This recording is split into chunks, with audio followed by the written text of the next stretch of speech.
Mahigpit na pinapatupad ng Masbate Gold Project sa ilalim ng Philmineral Resources Corporation at PhilGold Processing and Refining Corporation ang pagkakaroon ng mangrove reforestation sa coastal barangays ng Aroroy, Masbate. Ayon sa pamunuan ng nasabing mining companies, layo ng proyekto na mas maprotektahan ang komunidad sa negatibong epekto ng pagmimina sa naturang bayan. Bahagi din umano ito sa kanilang rehabilitation program sa mga lugar na sakop ng kanilang operasyon.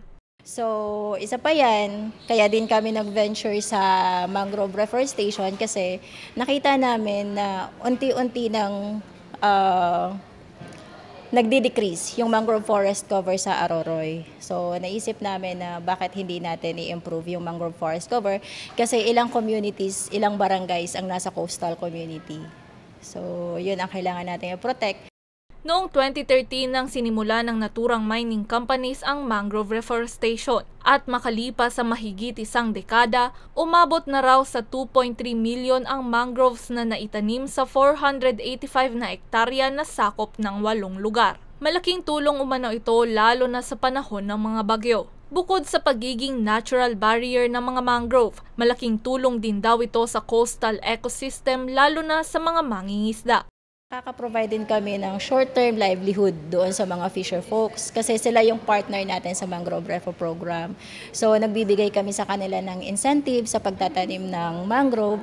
Pero ang main objective noon is after ng mina, ang benefit noon ay sa kanila naman.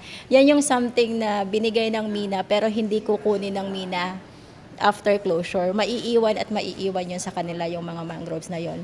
And in the end, as a legacy ng company, sila rin ang magbe-benefit. Lalo na yung mga fisher folks natin na nakadepende sa ating marine ecosystem sa kanilang livelihood. Mayroon silang 31 uri ng mangrove na pinaparami sa kanila mismong clonal facility na naitatag noong 2023. Naging posible ito sa pakikipagtulungan ng Department of Environment and Natural Resources. So instead of seeds, doon tayo sa mga cuttings nila kumukuha ng planting materials. So yon, kukuha tayo ng cuttings. Meron kaming hedge garden dyan. Nandyan yung mga sources namin ng cuttings. And then ibababad mo siya sa rooting hormone, IBA yung ginagamit namin. And then depende sa species, may mga species na 2 weeks pa lang, nag-uugat na, nagro-roots na. May mga species din na months before siya umugat. Trinain kami nito ng ERDB, yung Ecosystem Research and Development Bureau ng DENR. So sila yung nag-train sa amin ng paano mag-clone and then sila din ang nagbigay ng design nitong clonal facility. So partner namin sila for ito. Ang mga produce namin dito sa clonal facility, ito na rin yung ginagamit namin sa mga reforestation and rehabilitation areas. Samantala, siniguro ng 2 mining companies na bukod sa pagmimina, una sa kanilang prioridad ang kapakanan ng komunidad.